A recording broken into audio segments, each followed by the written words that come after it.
בלעתי לך את המסטיק. דוד, תשמע, אני פשוט מצוננת. איך יא מגעילה, אכלתי לך את החנונה. זה לא חנונה, זה פשוט אכלתי קקי. אז אני רואה אכלתי גם קקה. אז לגיס אנד ג'נטלמן, אני רוצה להגיד לכם משהו, יש פה בחורה בשם אגר חיון. היא כרגע דגמנה בגעד כס, לא משנה.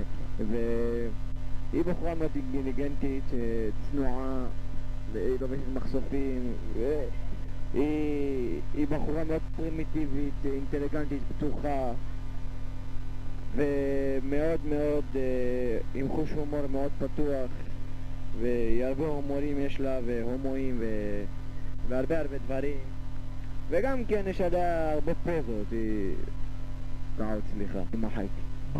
תזרק לו על הלשון. My name is Michael, my name is Moises, אני הלכתי על הים בכנרת, הסתובבתי.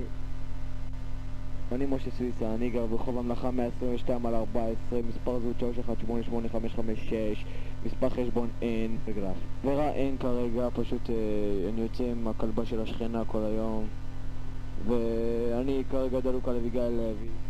אני לא יודע מה לעשות, אני לא ישן בלילה, לא נרדם. טוב, מה עוד יש לי לספר?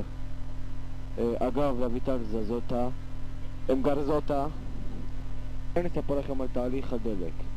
קודם כל נפט, אחרי זה מפחמימים ויוצא דלק. מהדלק יש את הלכלוך שלו, זה קוראים לזה מזוט, ואחרי המזוט יש קרמזוט.